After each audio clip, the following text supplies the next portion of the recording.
اور خدا سے محبت کرو. لو دائی نیبر ایز دائی سیلف اسی کا عکس ہے کہ اپنے پڑوسی سے بھی ایسے ہی محبت کرو جیسے اپنے آپ سے کرتے ہو. یہ ساری چیزیں جو ہیں در حقیقت واقعہ یہ کہ صحیح ہیں، اور اسلام میں بھی یہ چیزیں بتمام و کمال موجود ہیں.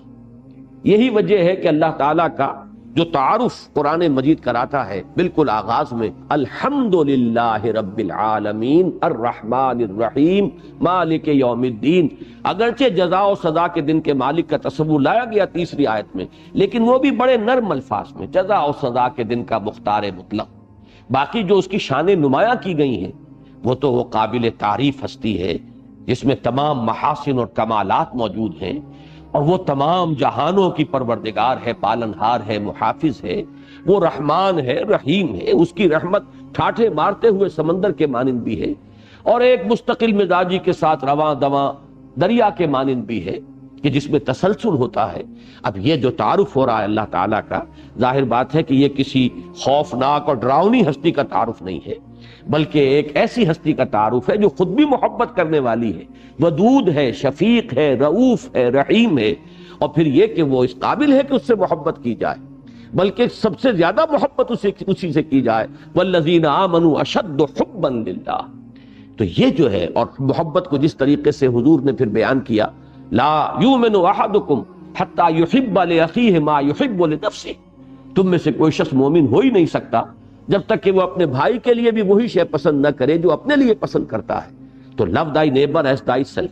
اب اس سے اور آگے کیا بات ہوگی؟ تو در حقیقت یہ اعتراض کرنے کا موقع ملا ہے ہمارے ان تراجم کی وجہ سے کہ ہم نے لفظ ڈر کو بہت نمایاں کیا ہے. انذار کا لفظ آتا ہے بہت کثرت سے، انذر. اب اس کا ترجمہ بھی اگر کر دیا جائے ڈراؤ، اب یہ بھی بڑا بھونڈا ترجمہ ہے. میں کم سے کم لفظ جو اس کے لیے استعمال کروں گا غلط تو نہیں کہوں گا، اس لیے کہ نتائج کے اعتبار سے ڈانڈے مل جاتے ہیں دونوں مفاہیم کے، لیکن یہ کہ بھونڈا ترجمہ ضرور ہے. وہاں ہونا چاہیے خبردار کرو. انذار کا مفہوم ہے وارن کرنا. اب اگر کوئی شخص اندھا چلا جا رہا ہے، اسے نظر نہیں آ رہا، آگے سڑک کھدی ہوئی ہے، آپ پکار کر اسے خبردار کرتے دیکھنا بھائی آگے سڑک کھدی ہوئی ہے. میں ڈرانا نہیں ہے در حقیقت. انذار جو ہے اس کے معنی خبردار کرنا، وارن کرنا. اسی طریقے پر تقویٰ کا مفہوم ہے بچنا. اتقوا اللہ، بچو اللہ کی ناراضگی سے، بچو اللہ کی معصیت سے. یہ تمام لفظ مفہوم کے اندر وہ چیز، جیسا کہ میں نے عرض کیا کہ ڈر محاسبہ اخروی کا جو خوف ہے وہ بھی مطلوب شے ہے، لیکن یہ کہ ان تمام چیزوں کو جب لفظ ڈر کے عنوان کے تحت ہم لے آئے تو یقیناً اس سے پھر اس کا جو ایک ریزلٹنٹ، جو ایک اثر مترتب ہوا ہے نتیجے کے طور پر، وہ یقیناً وہ ایسا ہے کہ جس پر پھر اعتراض کی گنجائش پیدا ہوتی. یا ایھا الذین آمنوا اتقوا اللہ ولتنظر نفس ما قدمت لغد. اب اس تقویٰ کے ساتھ، جیسا کہ آپ کو معلوم ہے ایمانیات جو ہیں، ایمان باللہ اس کا لازمی تقاضا کیا ہے؟ اللہ کا تقویٰ. اور ایمان بالآخرہ اس کا لازمی تقاضا کیا ہے؟ انسان کی نگاہ آخرت پر جمی رہے کہ میری منزل وہ ہے، اصل ٹھکانہ وہ ہے، اصل گھر وہ ہے. وَإِنَّ دَارَ الْآخِرَةَ لَهِيَ الْحَيَوَانُ لَوْ كَانُوا يَعْلَمُونَ. ہر وقت دھن یہ انسان کے سر پر سوار رہے کہ کل کے لیے میں نے کیا فراہم کیا ہے. اب یہاں بڑے لطیف انداز میں آیا ہے، جیسا کہ میں نے ابتدا میں عرض کیا تھا کہ پوری اخروی زندگی کو ایک بہت بڑے کل سے تعبیر کیا گیا. گویا کہ ہماری یہ پوری دنیاوی زندگی، خواہ وہ 80 برس کی ہو، 100 برس کی ہو، یہ ایک آج کے مترادف ہے. اور یہی لطیف انداز میں مفہوم ہے اس دعائے معصورہ میں کہ جو حضور صلی اللہ علیہ وسلم صبح بیداری کے وقت آپ کا ذکر تھا یا آپ کی دعائے مسنونہ تھی، اس کے الفاظ یہی ہیں: الحمدللہ الذی احیانی بعد ما اماتنی والیہ النشور. کہ جیسے روزانہ ہم رات کو سوتے ہیں اور صبح کو اٹھتے ہیں، ایسے ہی ایک بڑی شام آئے گی، وہ شام زندگی ہوگی، اور پھر اس کے بعد ایک صبح آئے گی، اور وہ صبح ہوگی حشر کی، قیامت کی صبح، جس وقت کے ہم اٹھ کھڑے ہوں گے. یہ روزانہ کا ہمارا سونا اور جاگنا در حقیقت ریہرسل ہے اس موت اور بعث بعد الموت کا، کہ اس کے لیے ایک روز ہمارے سامنے نمونہ آ رہا ہے. تو جیسے آج میری زندگی کا ایک دن تھا، ایسے ہی میری کل زندگی ایک دن ہے. اور جیسے کل صبح طلوع ہونے والی ہے، ہر شخص کو معلوم ہے، اور ہر شخص کو یہ فکر دامنگیر رہتی ہے کہ کل کے لیے میرے پاس سامان ہے یا نہیں، کھانے پینے کا سامان. اس سے آگے یہ کہ کل سے آگے اگلا ہفتہ بھی ہے، اگلا مہینہ بھی ہے، اگلا سال بھی ہے۔ انسان جو ہے دور اندیش وہی کہلاتا ہے، اور اس کے برعکس ہم کہتے ہیں عاقبت نا اندیش انسان، کہ جو صرف آج کی فکر کر رہا ہے اور کل کی اسے کوئی فکر نہیں ہے۔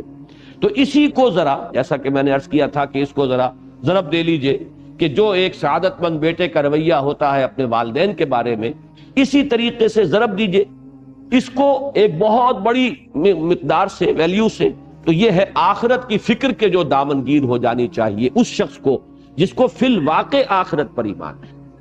وَلْتَنْظُرْ، اب یہاں پہ لفظ نظر جو لایا گیا ہے، دیکھنے کے لیے نہیں، نگاہ رکھنا، ہر وقت نگاہ جمائے رکھے انسان، ہمیشہ یہ دیکھتا رہے، نگاہ اسی بات پر ٹکی رہے کہ میں کل کے لیے کیا بھیج رہا ہوں، وہ کل جو آخرت کی کل ہے، وہ بڑی کل جو ہماری زندگی میں آنے والی ہے۔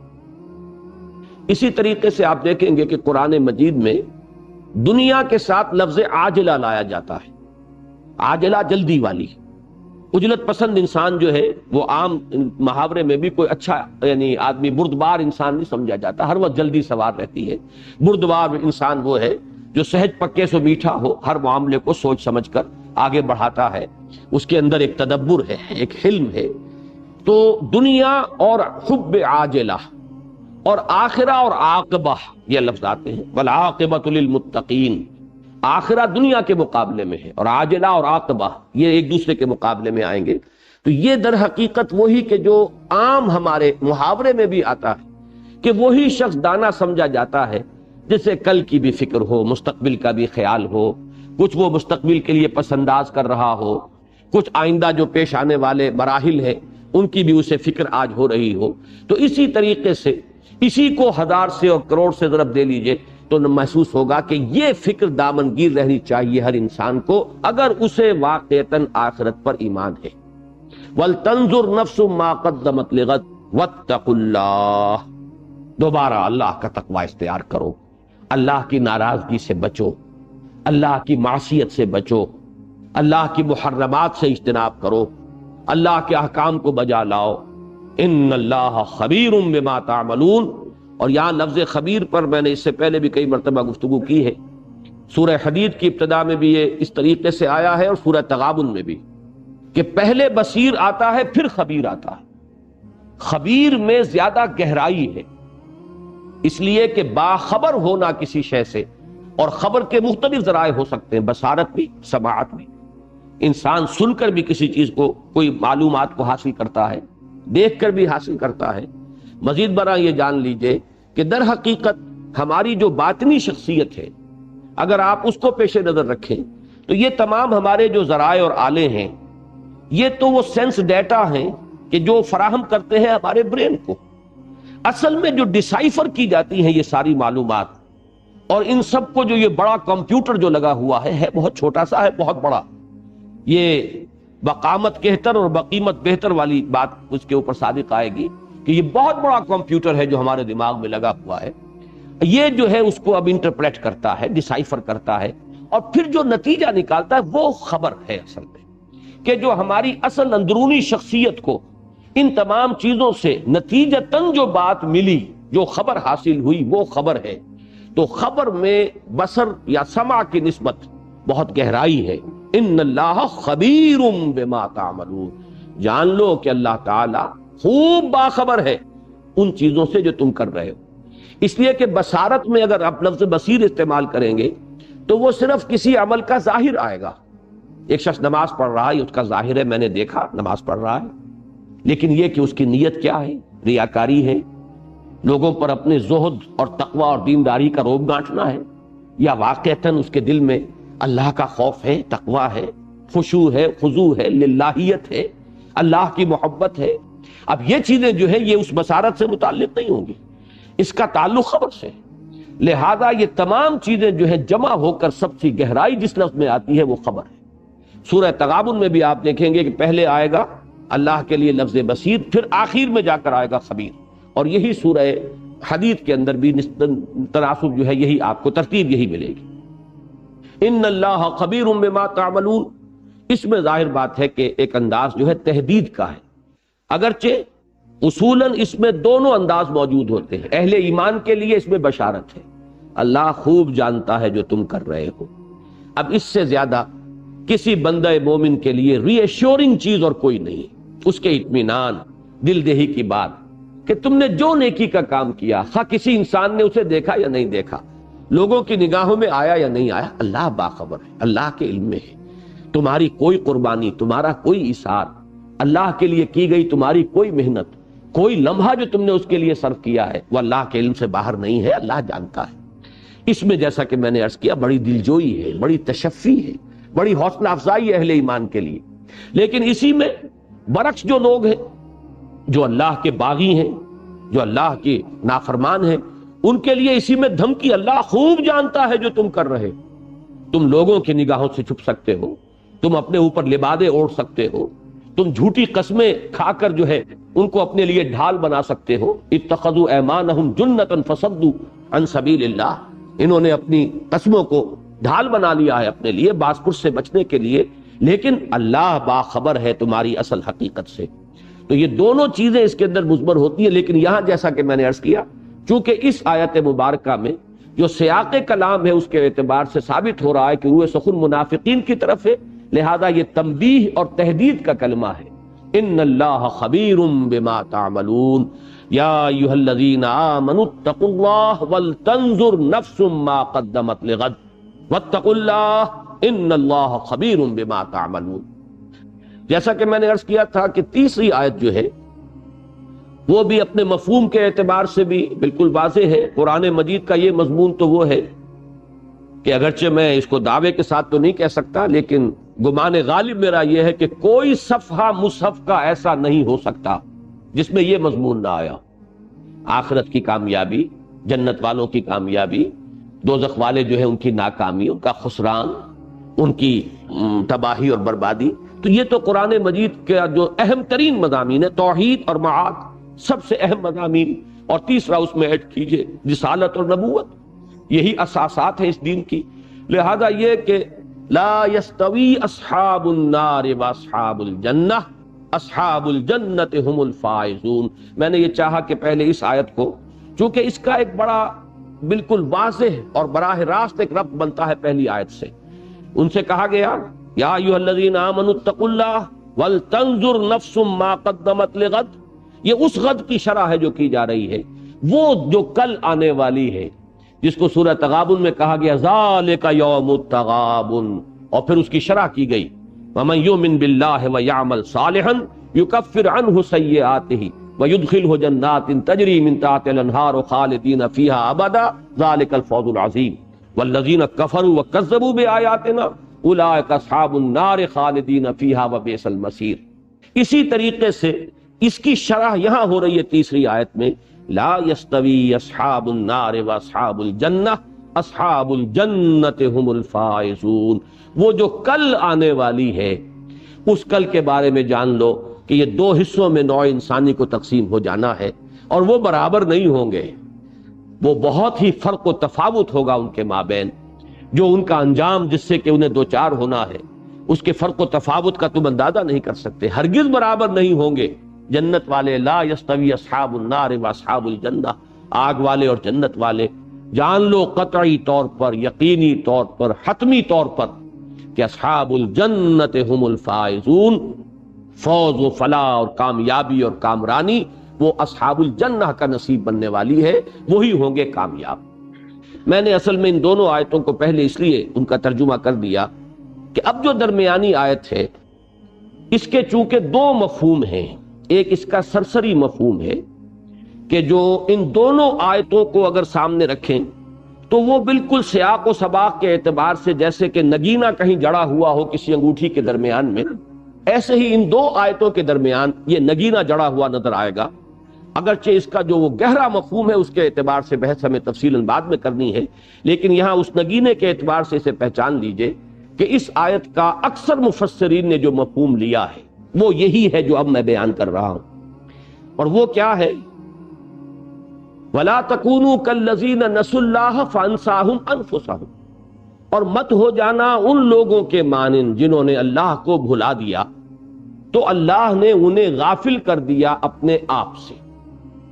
اب یہاں پر اپنے آپ سے غافل کر دینے کا مطلب اکثر و بیشتر مفسرین نے یہ لیا ہے کہ انہیں اپنے حقیقی نفع و نقصان سے بے خبر کر دیا. انہیں یہ احساس نہ رہا کہ اصل کامیابی کون سی ہے اور اصل ناکامی کون سی ہے. اپنے اصل نفع و نقصان کو پہچانتے تو تقویٰ کی روش اختیار کرتے. اللہ تعالیٰ نے چونکہ انہوں نے اللہ کو نظر انداز کر دیا، اللہ کو بھلا دیا، اللہ سے منہ موڑ لیا، اللہ سے پیٹھ موڑ لی، لہذا اللہ نے انہیں اپنے اصل نفع نقصان سے، اپنے اصل خیر و شر سے، اپنے اصل فائدے اور نقصان سے انہیں بے خبر کر دیا. ان کی نگاہ وہاں سے ہٹ گئی، اس لیے کہ اصل نفع تو اس میں تھا اللہ کے احکام پر عمل کرتے اور جنت والوں میں سے بنتے، اور اصل نقصان یہ ہے کہ اللہ کی نافرمانی کی ہے، معصیت کی زندگی بسر کی ہے، اور انہوں نے اپنے آپ کو اصحاب الجحیم میں سے بنا لیا ہے.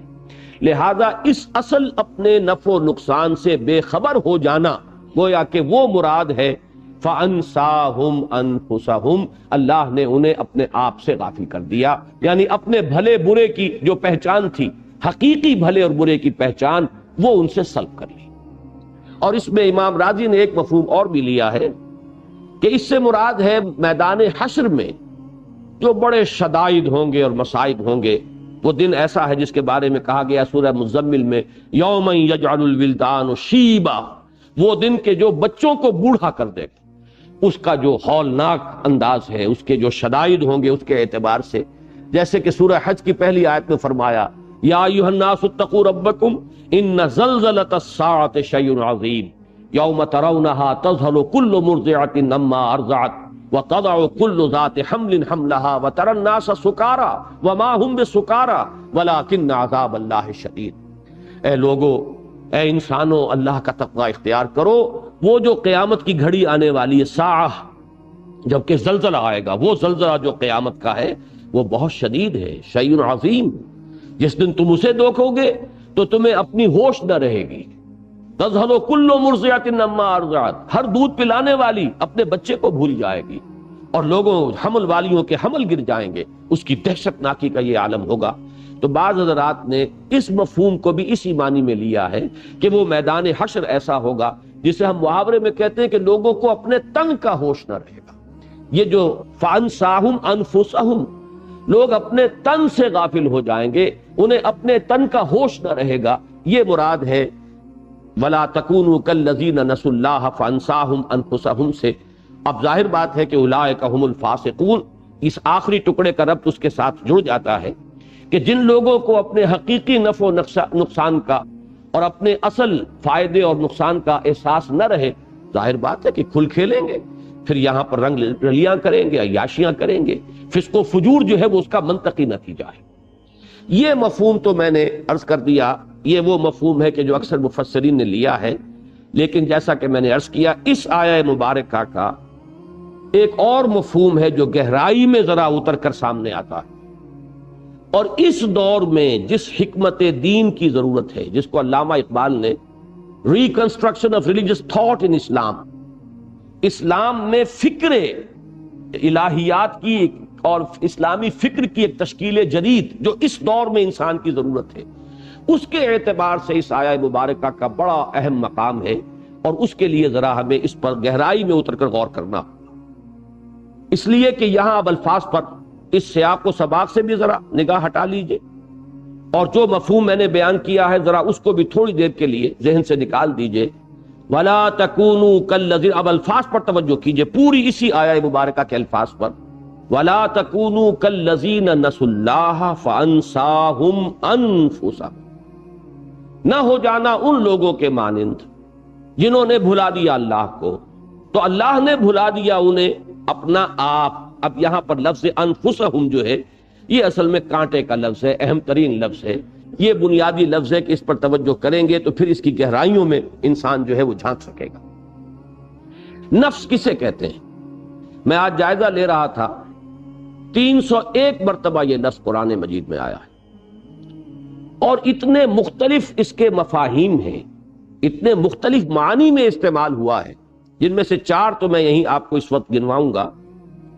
اور سب سے اہم جو اس کا استعمال ہوا ہے، جس کے لیے کہ بڑی تعویل کی ضرورت ہے، وہ خود اللہ کے لیے اس لفظ کا اطلاق ہوا ہے. چنانچہ 2 جگہ فرمایا گیا ہے سورہ آل عمران میں وَيُحَذِّرُكُمُ اللَّهُ نَفْسَهُ، ایک جگہ وَإِلَيْهِ الْمَصِيرُ، یہ آیت نمبر 28 ہے، وَيُحَذِّرُكُمُ اللَّهُ نَفْسَهُ وَإِلَيْهِ الْمَصِيرُ، اللہ تعالیٰ تمہیں ڈراتا ہے، خبردار کرتا ہے اپنے آپ سے۔ اللہ کا کے لیے لفظ نفس آ رہا ہے، اللہ اپنے سے ڈرا رہا ہے، اپنی پکڑ سے، اپنی سزا سے، اپنی عقوبت سے، اور اسی کی طرف لوٹنا ہے۔ آیت نمبر 28 سورہ آل عمران۔ اسی سورہ مبارکہ کی ایک ہی آیت کے بعد آیت نمبر 30 ہے وَيُحَذِّرُكُمُ اللَّهُ نَفْسَهُ وَاللَّهُ رَءُوفٌ بِالْعِبَادِ، اللہ تعالیٰ تمہیں ڈرا رہا ہے اپنے سے۔ یہاں نفسہو کا لفظ جو آ رہا ہے اللہ کی ذات کے لیے آ رہا ہے۔ اسی طریقے سے 2 مرتبہ یہ لفظ آیا ہے ذات باری تعالیٰ پر اطلاق کے ساتھ سورہ انعام میں۔ آیت نمبر 12 میں فرمایا کتب علی نفسہ الرحمہ، اللہ نے اپنے اوپر رحمت کو لازم کر لیا۔ اب یہاں نفس کا لفظ اللہ کی ذات کے لیے آ رہا ہے، اور دوسری جگہ آیت کی یہ سورہ انعام کی آیت نمبر 54 ہے کتب ربکم علی نفسہ الرحمہ، تمہارے رب نے اپنے اوپر رحمت کو لازم کر لیا ہے۔ ظاہر بات ہے کہ اس لفظ سے یہاں پر اب اللہ تعالیٰ کی ذات تو نہ تو اس کا کوئی تجزیہ ہو سکتا ہے، نہ اس کے اجزاء ہیں، نہ اس کے لیے نفس کا اس معنی میں ہم کوئی تصور کر سکتے ہیں جیسے ہم اپنے نفس کے لیے لفظ کا اطلاق کرتے ہیں۔ پھر یہ کہ نفس جو ہے جان کے معنی میں اگر آئے تو اس کے لیے بھی اللہ تعالیٰ کے لیے یہ لفظ اس معنی میں مستعمل نہیں۔ تو معلوم یہ ہوا کہ ایک مفہوم اس لفظ کا ہے ذات، کوئی ہستی، بس اجمالاً اس کی ذات کے لیے اس لفظ کا اطلاق ہو رہا ہے۔ دوسرا لفظ، اس لفظ کے دوسرا مفہوم جو بہت کثرت سے آیا ہے قرآن مجید میں، وہ ہے جان، اس لیے کہ فرمایا گیا کہ جب فرشتے جان نکالیں گے تو اس کے لیے الفاظ آئیں اخرجوا انفسکم، نکالو اپنی جانیں۔ اب ظاہر بات ہے کہ جسم میں سے جان کھینچی جاتی ہے، فرشتہ جو ہے کھینچتا ہے، نزع کے معنی کھینچنا، تو یہ جو حالت نزع طاری ہوتی ہے، تو جب فرشتہ کہتا ہے اخرجوا انفسکم، نکالو اپنی جانیں، تو یہاں اس سے مراد کیا ہے؟ جان ہے۔ اب یہاں جسم رہ گیا، یہیں پر جسد بے جان رہ گیا ہے، فرشتہ جس چیز کو لے کر گیا ہے وہ اس کی جان ہے۔ تیسرا اطلاق اس کا اور بھی لطیف ہے، اب اس کو اب نہیں کہہ سکتے کہ اس کو شعور کے لفظ سے تعبیر کریں، اس لیے کہ سورہ زمر میں فرمایا گیا کہ اللہ یتوفی الانفس حین موتها والتی لم تمت فی منامها، اللہ تعالیٰ قبض کر لیتا ہے نفس کو موت کے وقت، اور جب موت کا وقت نہیں آیا ہوتا تو نیند کے وقت۔ اب نیند کے وقت ظاہر بات ہے کہ جان جسم سے نہیں نکلتی، جان تو موجود ہے، آدمی سو رہا ہے، کوئی حیوان سو رہا ہے تو بے جان نہیں ہے، مردہ نہیں ہے، جان اس میں ہے۔ یہاں اس لفظ جو آیا ہے دوسری مرتبہ واللتی لم تمت فی منامها، تو یہ جو حالت نیند میں جو چیز سلب کی گئی ہے، جو چیز کھینچ لی گئی ہے، جس چیز کو اللہ نے اپنے قبضے میں لے لیا، وہ انسان کا شعور ہے۔ تو شعور کے لیے بھی اس لفظ نفس کا اطلاق ہو رہا ہے۔ اور چوتھا اس کا جو سب سے زیادہ کثیر الاستعمال لفظ ہے وہ انسان کا وجود کلی، اس میں اس کی روح بھی آ گئی، اس کی جان بھی آ گئی، اس کا وجود بھی آ گیا، اس کا نفس امارہ بھی آ گیا، اس کے اندر اس کا ضمیر بھی آ گیا، اس کے قلب میں جو کچھ ودیت شدہ فیکلٹیز ہیں، لطائف ہیں، وہ بھی آ گئے۔ تو بحیثیت مجموعی پورے انسان پر، اس کی حقیقت پر اس لفظ کا اطلاق ہو رہا ہے۔ تو یہ میں نے 4 استعمالات آپ کے سامنے رکھے، جن میں اہم ترین ہے خود اللہ کی ذات پر اس لفظ کا استعمال۔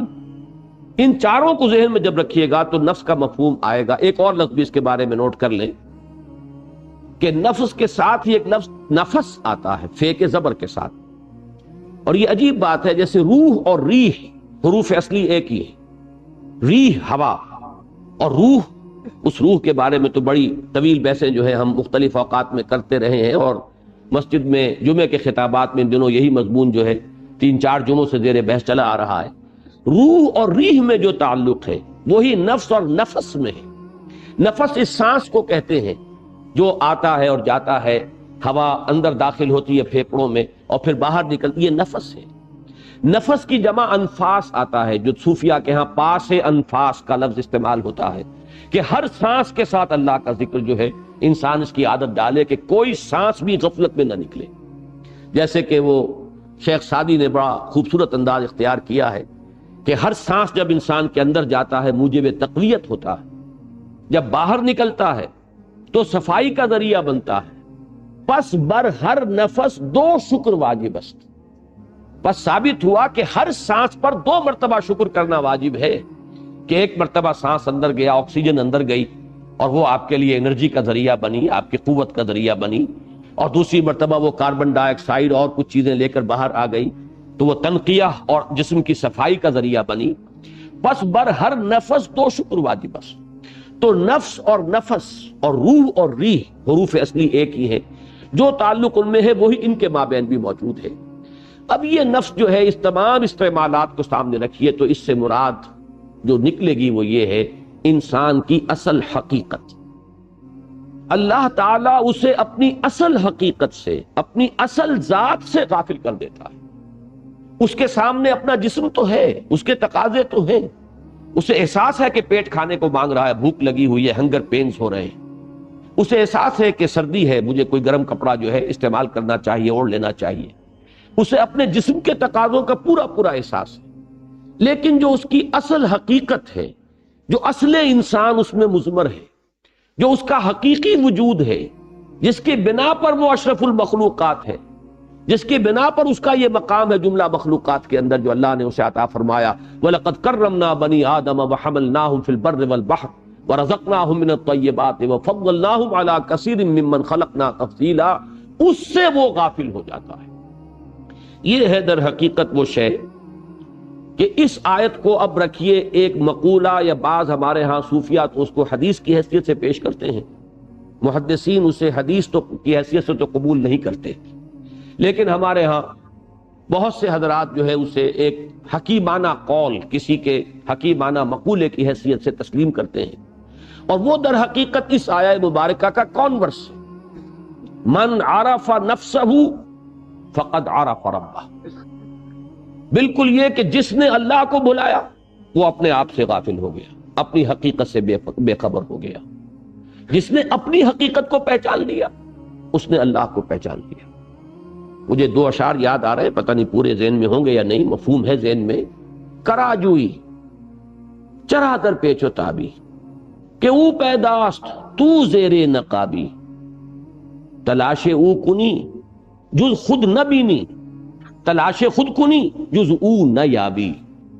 کس کو تلاش کر رہے ہو؟ یہ جو انسان کے اندر ایک فطری جذبہ ہے. میں نے کئی دفعہ عرض کیا ہے اپنی گفتگوؤں میں کہ ہائی اسکول میں تقریباً 5 سال تک متواتر ایک دعا ہم صبح پڑھتے رہے، مجھ کو ہے تیری جستجو، مجھ کو تیری تلاش ہے، خالق میرے کہاں ہے تو، مجھ کو تیری تلاش ہے. اب یہ ایک واقعہ ہے کہ فطرت انسانی میں ایک تلاش مضمر ہے، ایک بے چینی سی، جو خصوصاً زیادہ حساس اور ذہین اور فہیم لوگ ہوتے ہیں ان کے اندر ایک بے کلی، ایک بے چینی سی ہوتی ہے، جس کو کہ مولانا روم نے تعبیر کیا ہے بشنو از نئے چوں حکایت میں کنت بس جدائی ہا شکایت میں کنت. معلوم ہوتا ہے کہیں سے کوئی ہجر کی کیفیت ہے، کہیں سے کوئی علیحدگی ہو گئی ہے، اپنے منبع سے کہیں ہم جدا ہو گئے ہیں، اپنے مرکز سے کہیں منقطع ہو گئے ہیں. یہ بے کلی اور بے چینی جو ہے اس میں انسان تلاش کرتا ہے. مجھ کو ہے تیری جستجو، مجھ کو تیری تلاش ہے. اب کس کا ہے یہ؟ علامہ اقبال کے اشعار ہے. کراجوئی کس کو تلاش کر رہے ہو بھائی؟ چرا در پیچ و تابی، کس لیے یہ پیچ و تاب، یہ بے کلی، یہ بے چینی؟ کراجوئی چرا در پیچ و تابی کہ او پیداست تو زیر نقابی.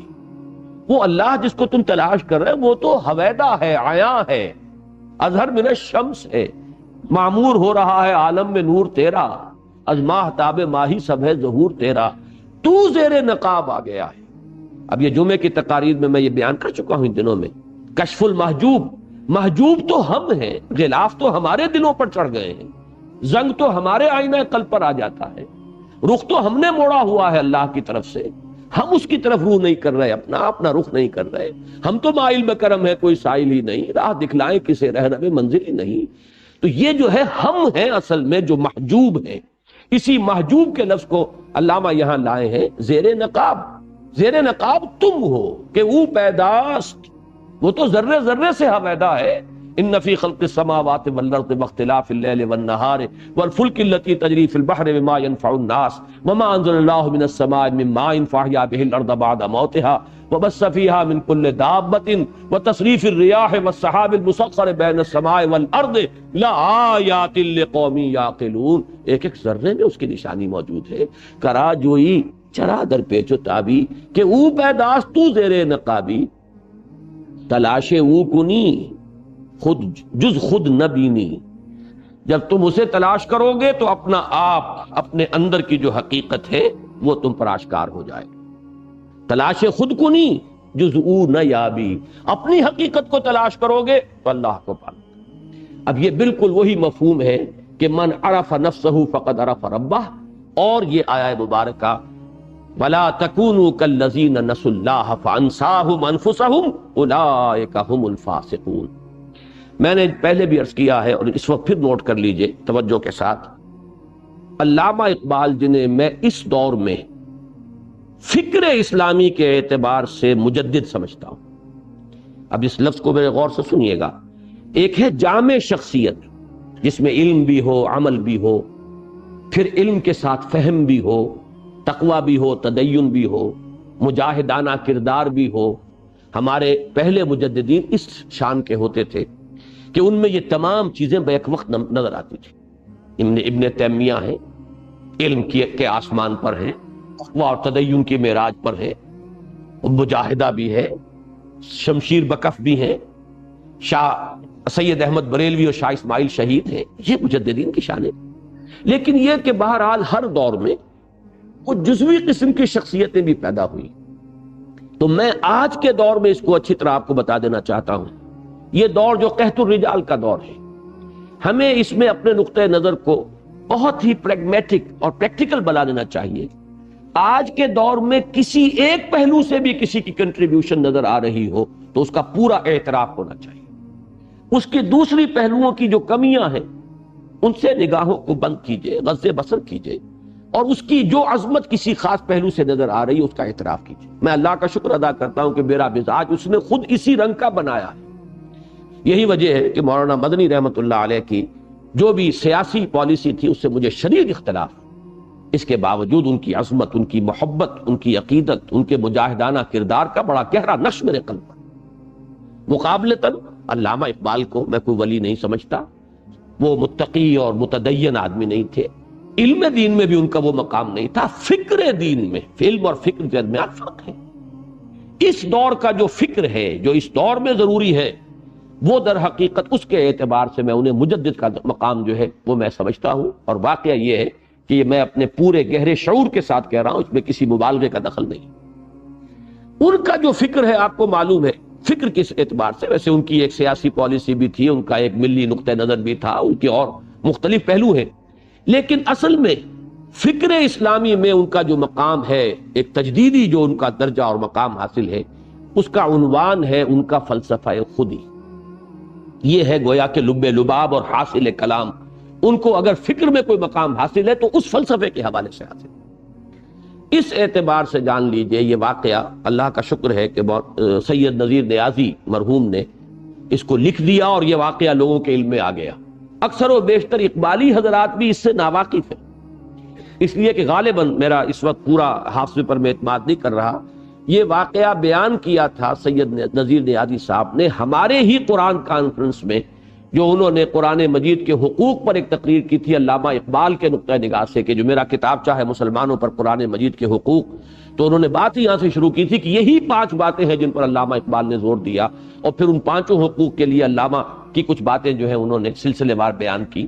وہیں یہ واقعہ انہوں نے لکھا ہے کہ میں نے ایک مرتبہ ان سے سوال کیا کہ بڑی چہمے گوئی ہو رہی ہے کہ آپ کا یہ فلسفہ خودی جو ہے اس کی اساس کیا ہے، بنیاد کیا ہے، منبع کیا ہے، سرچشمہ کیا ہے، ماخذ کیا ہے اس کا، کہاں سے آپ نے اس کے لیے اصول اور مبادی اخذ کیے ہیں، تو اب آپ خود ہی کیوں نہیں بتا دیتے؟ تو علامہ نے فرمایا کہ اچھا کل فلاں وقت تم آ جانا تو میں تمہیں ڈکٹیٹ کرا دوں. اب سید نذیر نیازی کہتے ہیں کہ میں بہت خوش ہوا، اترا رہا تھا میں اپنے آپ میں کہ یہ شرف مجھے حاصل ہو رہا ہے کہ شاعر مشرق حکیم الامت کا جو فلسفہ ہے اس کے ماخذ جو ہیں وہ سب سے پہلے میرے علم میں آئیں گے. تو میں بڑے اس کیفیت کے ساتھ حاضر ہوا. تو میں جب بیٹھا پینسل اور کاغذ لے کر کاپی لے کر, تو علامہ نے فرمایا کہ ذرا وہ قرآن مجید نکال لاؤ. تو ایک تو کہتے ہیں کہ وہ اوس پڑ گئی مجھ پر وہیں کہ میں تو کسی بڑے بڑے فلسفیوں کے نام سننے آیا تھا, ان کی کتابوں کے حوالے میں وہ نوٹ کرنے کے لیے بیٹھا ہوں, یہ قرآن مجید. اور کہا سورہ حشر نکالو اور یہ آیت وَلَا تَكُونُوا كَالَّذِينَ نَسُوا اللَّهَ فَأَنسَاهُمْ أَنفُسَهُمْ أُولَٰئِكَ هُمُ الْفَاسِقُونَ. علامہ نے فرمایا یہ ہے میرے فلسفہ خودی کا اصل مبدا, اس کا منبع, سرچشمہ, اس کا باخص یہ آیہ قرآن. اب اس کی جو اہمیت ہے اور اس آیہ مبارکہ کے حوالے سے جو مجھے باتیں عرض کرنی ہے, اور مجھے یہ کافی گمان ہے کہ یہ ایک تقریر میں آج یہ بات پوری نہیں ہو سکے گی, اور میں اس موقع پر چاہتا ہوں کہ اس موضوع پر جو کچھ میرے ذہن میں ہے میں آپ حضرات کے سامنے رکھ دوں, چاہے اس میں ایک سے زائد نشستیں جو ہیں وہ صرف ہو جائیں. میں آج سب سے پہلے فکر کی تجدید کے 3 ادوار کا ذکر کرنا چاہتا ہوں. جو عنوان میرا ہے اسے پہلے اچھی طرح سمجھ لیجیے. فکر کی تجدید. تجدید کے جیسا کہ میں عرض کر چکا ہوں مختلف گوشے ہیں. مثلا سب سے پہلے مجدد امت جو ہیں وہ عمر بن عبدالعزیز رحمہ اللہ, جن کو کہ خلیفہ راشد شمار کیا گیا ہے کہ 5ویں خلیفہ راشد عمر بن عبدالعزیز رحمہ اللہ. لیکن ظاہر بات ہے کہ ان کی تجدید کس نوعیت کی تھی؟ اس وقت تک مسلمانوں کے آن نہ کوئی فکری گمراہی آئی تھی, نہ کوئی عقیدے کا اختلال پیدا ہوا تھا, نہ کوئی باہر کا فلسفہ حملہ آور ہوا تھا, نہ کوئی بیرونی منطق آئی تھی, نہ کوئی نیا سائنس کا علم جو ہے اس نے آ کر مسلمانوں کے عقیدوں کو جھنجھوڑا تھا. ایسی کوئی شے نہیں تھی. بالعموم کوئی فسق و فجور بھی نہیں تھا.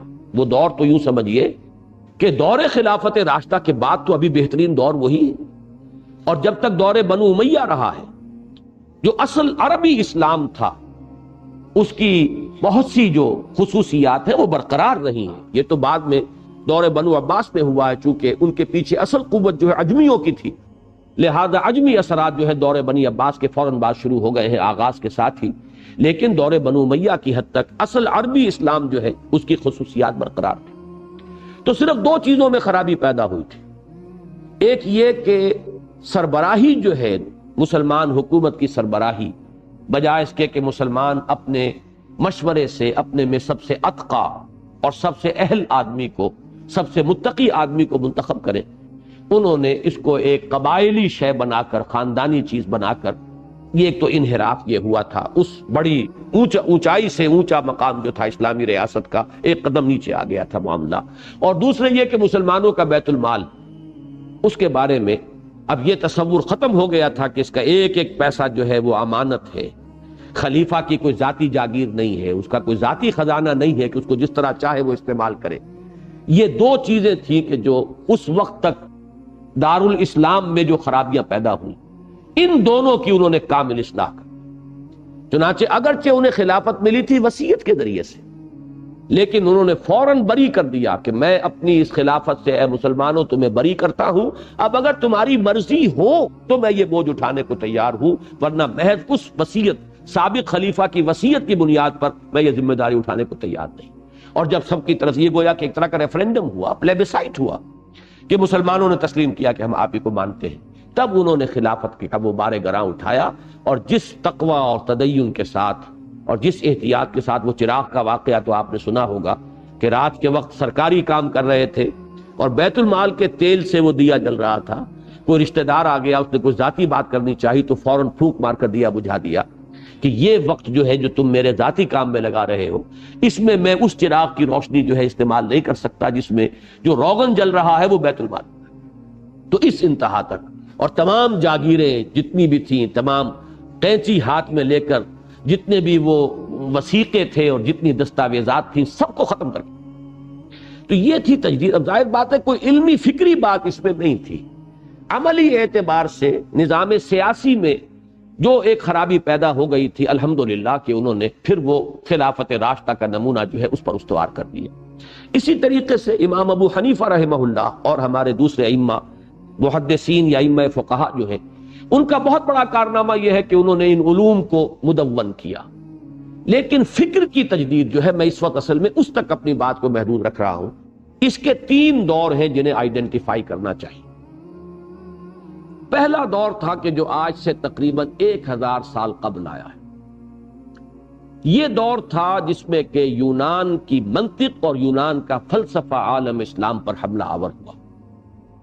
ارسطو کی منطق کو ایسا قبول عام حاصل ہوا کہ گویا کہ اصل شے یہی ہے، اصل میزان یہی ہے، جو شے اس میں تل کر صحیح ثابت ہوگی وہ مانی جائے گی، اور جو اس منطق کی میزان میں بے وزن ہے وہ بے وزن ہے۔ نتیجہ یہ کہ بہت بڑا ایک ہنگامہ پیدا ہو گیا، جبر و قدر کا مسئلہ اٹھ کھڑا ہوا، اور نہ معلوم کتنے مسائل، اللہ تعالیٰ کی ذات و صفات کی بحثیں اٹھ کھڑی ہوئیں، ہے صفات ذات حق، حق سے جدا یا عین ذات، امت مرحوم کی ہے کس عقیدے میں نجات، خلق قرآن کا مسئلہ اٹھ کھڑا ہوا، قرآن مخلوق ہے یا غیر مخلوق ہے، یہ تمام مسائل۔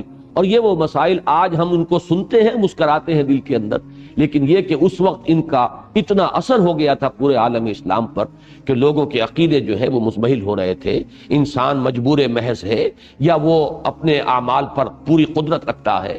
اب یہ جبر و قدر کا مسئلہ، یہ تمام مسائل ایسے تھے کہ جس کی وجہ سے وہ منطق اور فلسفہ جو آیا، اور اسی میں پھر تعویلات شروع ہوئیں۔ وہی کی حقیقت کیا ہے؟ ابن سینا، فارابی، کندی، انہوں نے نئے نئے نظریے اور تخلیق کے نئے نئے نظریے، یہ سارا جو آیا ہے وبال، یہ عالم اسلام پر اور ایمان کے بنیادی عقائد کے لیے ایک بہت بڑا چیلنج تھا۔ اس فتنے کا مقابلہ کرنے کے لیے اللہ تعالیٰ نے اس وقت 2 عظیم شخصیتوں کو کھڑا کیا۔ ایک امام غزالی رحمہ اللہ، جنہوں نے تحافت الفلاسفہ کتاب لکھ کر اس فلسفے کی جڑیں کاٹی، اور دوسرے امام ابن تیمیہ رحمہ اللہ، جنہوں نے الرد علی المنطقیین یہ کتاب مارکۃ الآراء، منطق سے منطق کی نفی کر دی کہ تمہاری منطق جو ہے یہ ویلڈ نہیں ہے، یہ کوئی ایسی میزان نہیں ہے کہ جو شے اس میں تلے گی وہی حق قرار پائے گی، اور جو اس میں بے وزن ہے وہ بے وزن ہو جائے گی، اس لیے کہ تمہاری تو اپنی منطق کا پائے چوبی ہے، اس کے تو لکڑی کے پاؤں ہیں، اس کا اپنا پاؤں جو ہے فولادی نہیں ہے، وہ زمین میں جمے ہوئے نہیں ہیں۔ تو یہ 2 کام جو ہوئے ہیں اس دور میں امام غزالی اور امام ابن تیمیہ کی طرف سے، اس نے اس سیلاب کا رخ پھیرا ہے، اور پھر مسلمانوں کو ایمان کے بارے میں، عقائد کے بارے میں، اور تمام جو مسائل جو میں نے ابھی گنوائے ان کے بارے میں ایک اطمینان کا سانس لینا نصیب ہوا، اور تمکن حاصل ہوا پھر ایمان اور اسلام۔ دوسرا دور آیا تصوف کے راستے سے، اور تصوف کے ساتھ بھی گھلا ملا تھا فلسفہ ہماؤست۔ ہماؤست اور وحدت الوجود میں بڑا باریک سا فرق ہے، اور میں یہ تفصیل سے بیان کر چکا ہوں سورہ حدید کی اس آیہ مبارکہ کے حوالے سے، هو الاول والآخر والظاہر والباطن۔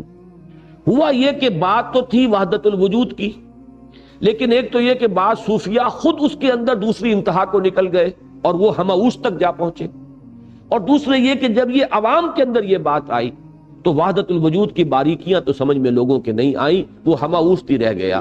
اس ہماؤست کی وجہ سے کیا ہوا؟ جب خالق اور مخلوق کا امتیاز ختم ہو گیا، خود کوزا و خود گوزا کرو، خود گلے کوزا، خود رندے سبو کش، خود برسرے آن کوزا خریدار بے آمد، بشکست و رواں شو۔ وہ خود ہی کوزا ہے، خود ہی وہ مٹی ہے جس سے کوزا بنا ہے، خود ہی کوزا گر ہے، خود ہی وہ خریدار بن کر آتا ہے، کوزے کو خرید لیتا ہے، خود ہی اس میں شراب بھر کر پیتا ہے اور آگے چلتا بنتا ہے۔ اب یہ ہے تصور جو دیا جا رہا ہے ذات باری تعالیٰ کا۔ اب یہ ظاہر بات ہے کہ اب پھر ابن عربی کی طرف ایک شعر منسوب ہے، میرا تو گمان یہ ہے کہ یہ شعر ان کا نہیں ہو سکتا، الرب عبد والعبد رب یا لیت شعری من المکلف۔ رب ہی بندہ ہے، بندہ ہی رب ہے، ایک ہی ہے۔ جب ہماؤس سب وہی کچھ ہے تو یہ رب اور بندے کی تفریق کہاں سے آ گئی؟ میری سمجھ میں نہیں آ رہا کہ پھر مکلف کون ہے، کسے حکم دیا گیا ہے؟ حکم دینے والا خود، حکم جسے دیا جا رہا ہے وہ بھی خود۔ الرب عبد والعبد رب یا لیت شعری من المکلف۔ اب یہ جو گمراہیاں شروع ہوئیں اور خاص طور پر ہندوستان میں آ کر یہ اپنی انتہا کو پہنچی، اس لیے کہ یہاں ہندوؤں نے اپنا ایک ڈیفنس اپنے مذہب کا اور اپنی ملت کا اس طور سے کیا۔ پروفیسر یوسف سلیم چشتی صاحب کے مضامین اس موضوع پر ہیں جو میثاق کی پرانے فائلوں میں دفن ہیں۔ اب کچھ حکمت قرآن میں ان کے ہم پرانے مضامین دوبارہ شائع کر رہے ہیں، شاید یہ چیزیں بھی دوبارہ آپ کے سامنے آئیں کہ بھکتی کی تحریک ہندوؤں کی طرف سے اٹھی تھی اسلام کے سیلاب کو روکنے کے لیے، کہ اسلام کی کچھ تعلیمات کو ہندو مت کی تعلیمات کے ساتھ جوڑ کر ایک ملغوبہ بنا کر اور اس طور سے اس کو سامنے لایا جائے کہ جن چیزوں کی وجہ سے اسلام جنگل کی آگ کی طرح پھیل رہا ہے وہ چیزیں خود ہم اپنے مذہب کے اندر شامل کر لیں تاکہ ہمارا مذہب موجود رہ جائے۔ یہ بھکتی کی تحریک جو تھی، اور اس زمانے میں جو اس قسم کے صوفی سینٹس سامنے آئے، جیسے آپ کے یہیں لاہور میں ہے مادھو لال حسین، اب یہ مادھو لال حسین تھے مانی دارت، لیکن یہ کہ ان کا کوئی مسلک نہیں تھا، وہ گویا کہ تمام مسلکوں کو صحیح سمجھتے تھے۔ آپ کو کافیوں کے اندر وہ شعر بھی آپ نے سنا ہوگا کہ مسجد مندر ہکڑو نور، ایک ہی نور ہے مسجد میں بھی مندر میں بھی، یہ فرق کیا رہا؟ کوئی مندر چلا گیا، کوئی مسجد چلا گیا، تو اس میں فرق کیا ہو گیا؟ تو اسی سے وحدت ادیان کا فلسفہ، پھر اسی سے پھر وہ جرت ہوئی کہ ابو الفضل اور فیضی نے اکبر کو آمادہ کیا کہ اسلام کو ساقط قرار دو، کہ یہ تو 1000 سال کے لیے تھا دین محمد صلی اللہ علیہ وسلم، اب دین الہی دین اکبری ہوگا، یہ دوسرا 1000 سال شروع ہو چکا ہے۔ لہذا اس نے یہی تو کیا تھا کہ تمام مذہب جو تھے ہندوستان کے، ان سب کی کچھ چیزیں لے کر ہاون دستے میں ڈال کے کوٹ کر اور ان کو ایک یکجان بنا کے تو مذہب اکبری جو ہے، دین اکبری یا دین الہی اس نے ایجاد کیا۔ یہ تھا وہ فتنہ، عظیم فتنہ، جس کے نتیجے میں واقعہ یہ ہے کہ اگر کوئی بڑی عظیم شخصیت ابھر کر سامنے نہ آتی تو اسلام کا نام و نشان مٹ گیا ہوتا عصمت صغیر سے۔ اس لیے کہ اب اس کا توڑ کیا تھا؟ یعنی ملت اسلامی کا جداگانہ تشخص ختم، شریعت اسلامی کی اہمیت ختم۔ بھائی نماز کوئی پڑھ رہا ہے، کوئی بیٹھ کر پرنام کر رہا ہے کسی بت کو، کیا فرق پڑ گیا؟ ایک ہی چیز ہے، ایک علامت کے طور پر اس نے اختیار کر لیا ہے۔ باقی مذہب تو اصل میں نام ہے کچھ عالمگیر صداقتوں کا، کچھ یونیورسل ٹروتھس ہیں، کچھ اخلاقیات ہیں، یہ مشترک ہیں، یہ مشترک سچائیاں ہیں پوری دنیا کی، تمام قوموں میں، تمام ملتوں میں، تمام مذہبوں میں۔ سچ بولو، جھوٹ مت بولو، کم مت تولو، دھوکہ نہ دو، فریب نہ کرو، خدمت کرو لوگوں کی، خود غرضی نہ ہو، بس یہ چیزیں ہیں اصل مذہب، اصل دین۔ باقی نماز ہو گئی تو اور نہیں ہوئی تو کیا فرق واقع ہوا؟ تو دین محمد صلی اللہ علیہ وسلم پر یہ بڑا کڑا وقت آیا تھا۔ اس وقت عظیم شخصیت کھڑی ہوئی ہے حضرت شیخ مجدد الفسانی رحمۃ اللہ علیہ۔ وہی الفسانی کا لفظ ان کے نام کا لاحقہ بن گیا ہے، جس کو اصل میں استعمال کیا تھا اکبر کے دین مذہبی کے لیے، کہ الف کہتے ہیں 1000 کو، 1000 سال ختم ہو چکا، وہ الف اول تھا، وہ تھا دین محمد کا صلی اللہ علیہ وسلم، اور اب الف ثانی ہے، یہ دوسرا 1000 شروع ہو گیا ہے، 11ویں صدی ہجری کا آغاز ہو گیا ہے، تو دوسرا 1000 سال جو اس کے لیے دین اکبری ہے، دین الہی ہے۔ وہی الف ثانی کا لفظ جو ہے ان کے نام کا لاحقہ بن گیا، مجدد الفسانی رحمہ اللہ۔ انہوں نے پھر وحدت الوجود کے باریک سے اس نقطے کو جو لوگوں کی گمراہی کا سبب بن رہا تھا، اس کو بدلا وحدت الشہود سے، جس میں بڑی احتیاط اور حفاظت کی بات آ گئی۔ اور در حقیقت واقعہ یہ ہے، علامہ اقبال نے جس قدر ان کی مدح کی ہے اس میں کوئی مبالغہ نہیں ہے۔ وہ ہند میں سرمایہ ملت کا نگہباں، اللہ نے بر وقت کیا جس کو خبردار۔ واقعہ یہ ہے کہ ملت کا جداگانہ تشخص ختم ہو جاتا، اور جو لوگ کہتے ہیں کہ تحریک پاکستان کی بنیاد اس وقت پڑی، صحیح کہتے ہیں بالکل، اس لیے کہ ظاہر بات ہے مسلمانوں کا جداگانہ تشخص ہو تو پاکستان کا کوئی سوال پیدا ہو۔ اگر مسلمانوں کا تشخص ہی ختم ہو جائے، ملت اسلامی جو ہے اس کا کوئی جداگانہ آئیڈینٹی ہی باقی نہ رہے، تو پھر کاہے کا جداگانہ ملک اور کاہے کے لیے پاکستان؟ تو واقعہ یہ ہے کہ وہ ایک بہت ہی اہم مرحلہ تھا، اور ظاہر بات ہے کہ اس میں اب نماز روزے کی تلقین تو اور بھی بہت سے لوگ کر رہے ہوں گے اس وقت، لیکن جو اس وقت کا اصل فتنہ تھا اس کو پہچانا ہے حضرت مجدد الفسانی رحمۃ اللہ علیہ نے، اور وہ تھا فکر کی سطح پر۔ چونکہ یہ آیا تھا سارا فتنہ تصوف کی راہ سے، لہذا انہوں نے اسی کی راہ سے، جیسے کہ ابن تیمیہ نے منطق کی آری سے منطق کو کاٹا، ایسے ہی حضرت مجدد الفسانی رحمۃ اللہ علیہ نے تصوف کے ہتھوڑے سے اس غلط تصوف کی سرکوبی کی ہے، اور وحدت الشہود کا تصور سامنے لا کر وحدت الوجود کی نفی کی ہے۔ یہ ہے بہت بڑا ایک تجدیدی کارنامہ، جس نے کہ کم سے کم ہندوستان کے تک، اور ہندوستان کی بات نہیں ہے صرف یہ آپ کو ترکی تک، آپ اچھی طرح اس بات کو جان لیجئے کہ جس قدر حضرت مجدد معروف اور مقبول اور مشہور اور محبوب ہے ترکوں کے نزدیک، اتنے ہمارے ہاں نہیں ہیں۔ یہاں حضرت مجدد کے جاننے والے کم ہیں، لیکن آپ ترکوں کے اندر جا کر دیکھیے ان کی محبت، ان کا عشق، اور یہ سلسلہ نقشبندیہ، امام شامل جو کرتے رہے جہاد، اور جو یہ بڑی بڑی تحریکیں اٹھی ہیں تمام ترکستان کے اندر، یہ سب کے سب در حقیقت حضرت مجدد الفسانی رحمۃ اللہ علیہ کا جو سلسلہ تھا، یہ سلسلہ مجددیہ، نقشبندیہ مجددیہ، یہ اسی کا ظہور ہے کہ جو اس پوری بیلٹ میں پھیلا ہوا ہے۔ اور یہ ہے میرے نزدیک دوسرا دور جو یہ فتنہ آیا تھا تصوف کے راستے سے، تصوف اور فلسفے کا ملا جلا فتنہ، اور اس کا راستہ روکا ہے حضرت مجدد الفسانی رحمۃ اللہ علیہ۔ اب پہچانیے تیسرا دور۔ ٹائم کا کیا حصہ؟ آج 1.5 گھنٹہ کب ختم ہوگا؟ 8 بجے ختم۔ تیسرا دور آیا ہے تقریباً آج سے 100 سال قبل۔ یہ دور اب آیا ہے فزیکل سائنسز کے حوالے سے۔ یہ تیسری چیز، تیسرا ٹرن، اس کو سمجھ لیجئے۔ پہلا حملہ تھا منطق اور فلسفہ، فلسفہ جس کی بنیاد منطق پر تھی، ارسطو کا فلسفہ اور اس کے بنیاد پر قائم ہونے والا فلسفہ، اور یا افلاطونی نظریات۔ دوسرا دور آیا تصوف کے راستے سے۔ تیسرا دور آیا ہے فزیکل سائنسز کے حوالے سے، اور یہ زیادہ اس کا جو ہے ظہور ہوا ہے ہندوستان اور مصر میں، اس لیے کہ یہی دو ملک ایسے تھے کہ جن میں تعلیم کا معاملہ، انگریزوں کی بالادستی اور اس کے نظام کے تحت انگریزی تمدن اور تہذیب اور تعلیم کا رواج ہوا ہے۔ باقی اکثر و بیشتر جگہوں پر بالواسطہ طور پر مغربی اقوام جو ہے قابض رہی ہیں، انہوں نے صرف قبضہ ہی جمایا ہے، اس طرح کا انہوں نے تمدن کے اندر اس کے رگ و پے میں سرایت کرنے کی کوشش نہیں کی ہے، جیسی کہ کلچرل ریولوشن یہاں وہ لائے ہیں کہ will you be governed by sword اور بائی پین۔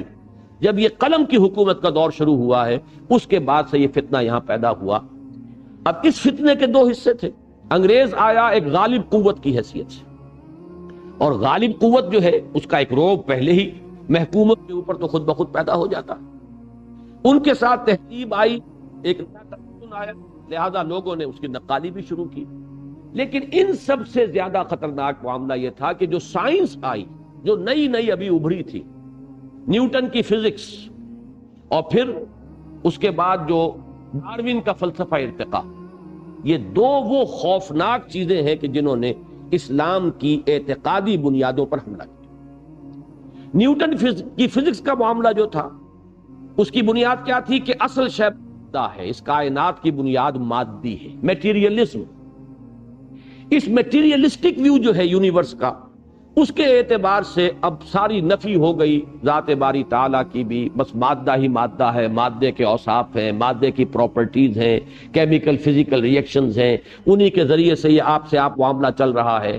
یہ چیز جو ہے، اور مادے کا مستقل بذات ہونا، انڈسٹرکٹیبلٹی آف میٹر، یہ تو ہلاک ہو ہی نہیں سکتا، یہ قائم ہے، جیسے ذات باری تعالیٰ ہے کہ وہ ہمیشہ کے لیے قائم و دائم ہے، ایسے ہی مادہ ہے۔ تمام جو صفات ہیں اللہ کی، وہ اس دور میں مادے کو ایٹریبیوٹ کر دی گئی تھی کہ یہ تمام صفات مادے کے اندر موجود ہیں۔ لیکن یہ جو مادیت ہمارے ہاں آئی، اللہ کے فضل و کرم سے یہ تو بڑی شارٹ لیوڈ رہی۔ اس کی وجہ یہ ہوئی کہ بہت جلد ایک تو نظریہ اضافت آ گیا آئنسٹائن کا، اس نے وہ سائنس کی حتمیت اور قطعیت جو ہے اس کو ختم کر کے رکھ دی۔ جس طرح یہ سمجھا جاتا تھا کہ سائنس کا کوئی اصول جو ہے وہ کبھی غلط ثابت ہو ہی نہیں سکتا، لاز آف موشن جو ہے نیوٹن کے، وہ تو بالکل ہمیشہ ہمیش کے لیے ایک ایسی صداقت ہے کہ جس کے اندر کہیں کوئی تبدیلی آ نہیں سکتی۔ وہ تمام چیزیں جو ہے نظریہ اضافت نے آ کر ان کو ڈھیلا کر دیا، بلکہ واقعہ یہ ہے کہ سائنس کو تصوف بنا کر رکھ دیا۔ اب کوئی شے حتمی نہیں، کوئی شے یقینی نہیں، ہر چیز اعتباری ہے، ہر چیز ریلیٹیو ہے۔ اور نمبر 2 یہ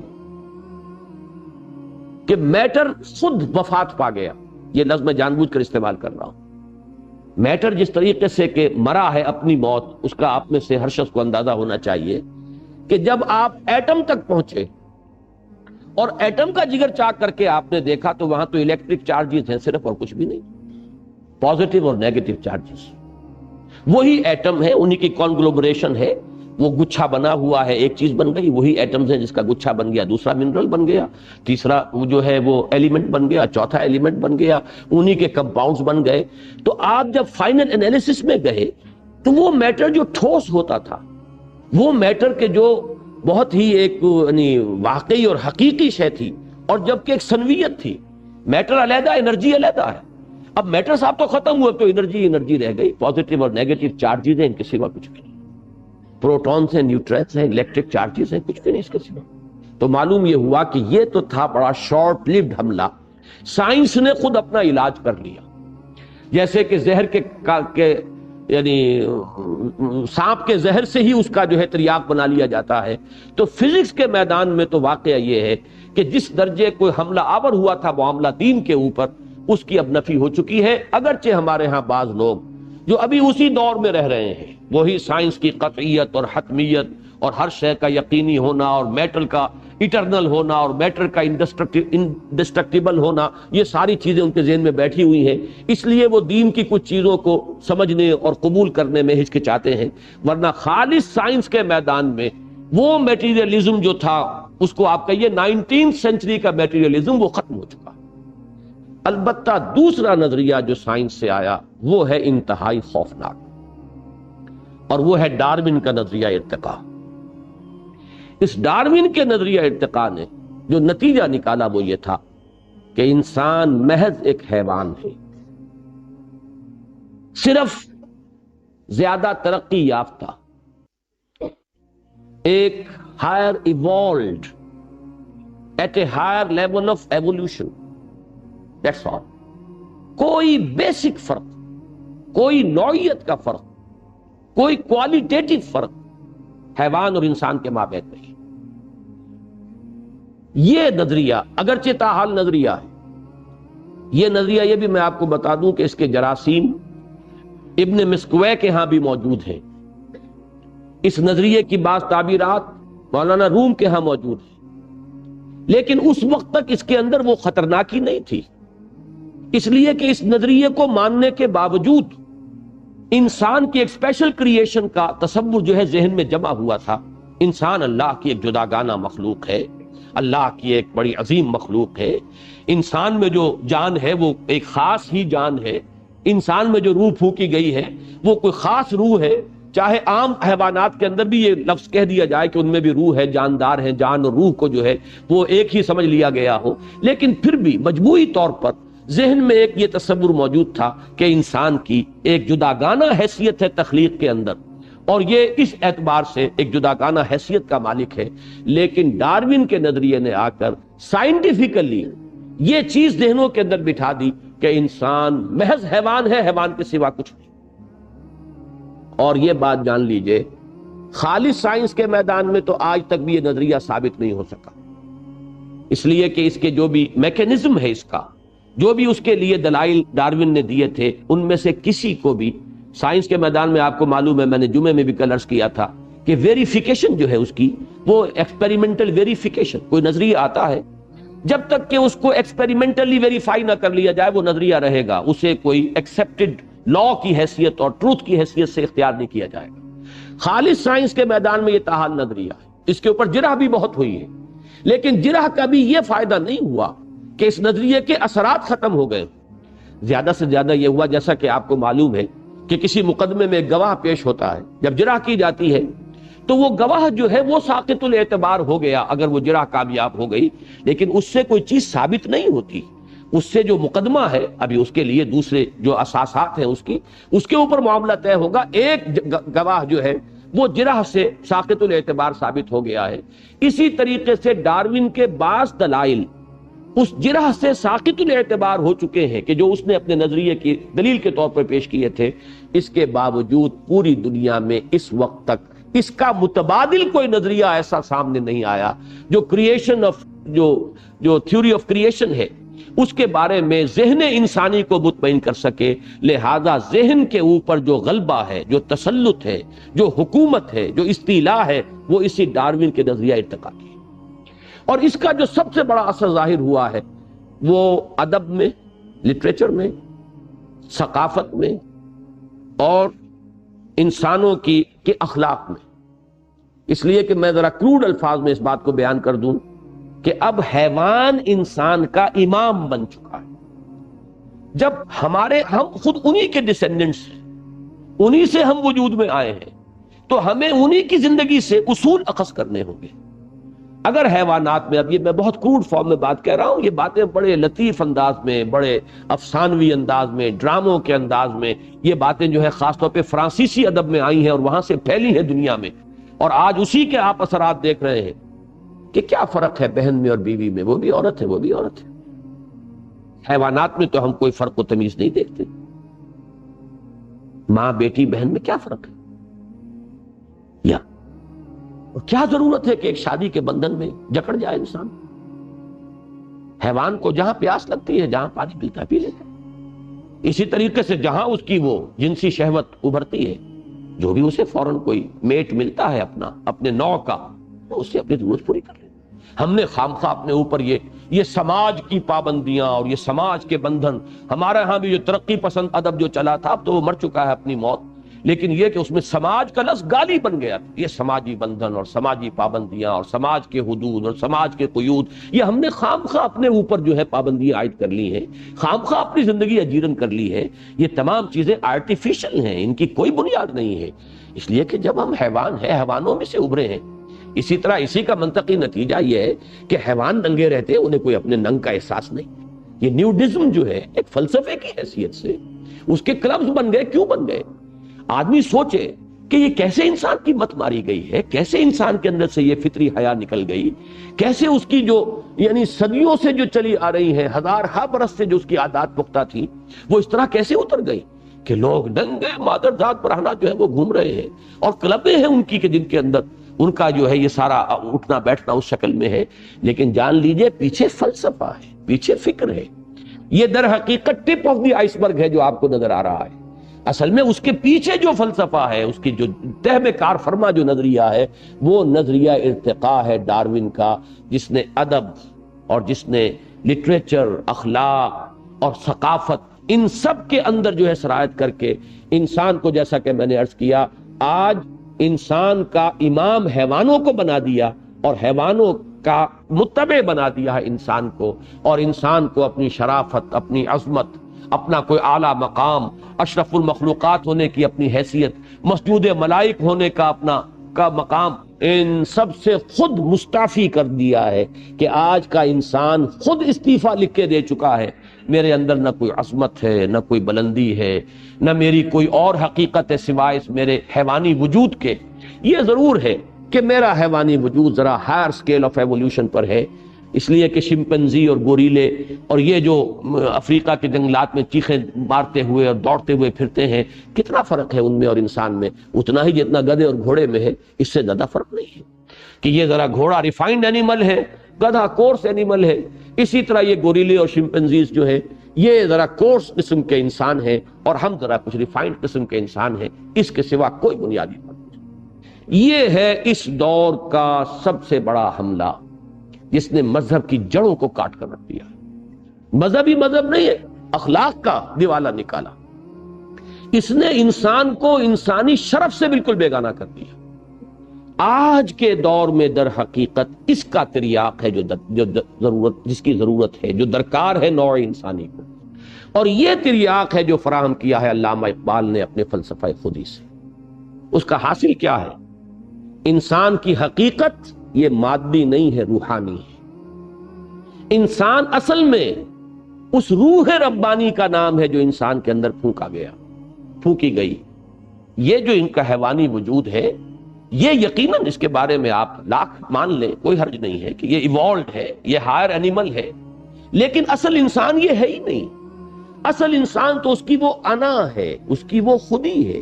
اب علامہ اقبال نے اسے اپنے اشعار میں جس طور سے بیان کیا ہے، وہ کئی مرتبہ آپ نے یہ اشعار سنے ہوں گے۔ ہے ذوق تجلی بھی اسی خاک میں پنہاں، غافل تو نرا صاحب ادراک نہیں ہے۔ اب تجلی کسے کہتے ہیں؟ تجلی کا لفظ قرآن مجید میں آیا ذات باری تعالیٰ کے لیے۔ فلما تجلی ربہ للجبل جعلہ دکا وخر موسیٰ صعقا۔ یہ تجلی، یہ ایک نور کی کیفیت جس میں کہ روشن ہونے کا ایک مادہ موجود ہے۔ تو یہ جو انسان کے اندر کا انسان ہے، یہ جو در حقیقت اس کا اصل انسانی وجود ہے، یہ در حقیقت یہ مادی نہیں ہے، یہ خاکی الاصل نہیں ہے۔ ہے ذوق تجلی بھی اسی خاک میں پنہاں۔ تمہارا یہ وجود حیوانی خاکی ہے، کوئی شک نہیں۔ یہ حیوان ہے، اس میں کوئی شک نہیں۔ یہ اسی زمین سے نکلا ہے، اس میں کوئی شک نہیں۔ یہ مٹی سے بنا ہے، کرسٹ آف دی ارتھ سے اس کی ساری تخلیق ہے، اس میں کوئی شک نہیں۔ لیکن تم صرف یہی کچھ نہیں ہو، تمہاری اصل حقیقت تو وہ ہے جو اس کے اندر مستور ہے، چھپی ہوئی ہے، ان مادی غلافوں میں لپٹی ہوئی ہے، اور اس میں تو ذوق تجلی ہے ذوق تجلی بھی اسی خاک میں پنہا غافل تو نرا صاحب ادراک نہیں ہے، اور نقطۂ نوری کے نام او خودی، زیر خاک ما شرار زندگی، میرا یہ خاکی وجود ہے لیکن اس میں ایک نقطہ نوری ہے، وہ نوری ہے در حقیقت نقطہ کہ جو میرا وجود ہے حقیقی۔ میں جب کہتا ہوں میں تو اس سے مراد ہوتا ہے میرا وجود کا وہ حصہ۔ اس لیے ایک طرح نوٹ کیجئے کس قدر سیدھی سی بات ہے، جب ہم کہتے ہیں میرا ہاتھ، اب اسے آپ کہتے ہیں یہ پوزیسو موڈ ہے، میرا پوزیسو موڈ ہے اس پروناؤن کا، میرا ہاتھ، میرے پاؤں، میری آنکھیں، میرا کان، اب آپ سارے جسم کے اعضاء گن جائیے، یہ سب میرے ہیں، تو میں کون ہوں؟ میں ان سے عبارت نہیں ہوں۔ میرا یہ ہاتھ اگر خدا نہ خواستہ کٹ جائے تب بھی میں تو رہوں گا، میرا ہاتھ نہیں رہے گا۔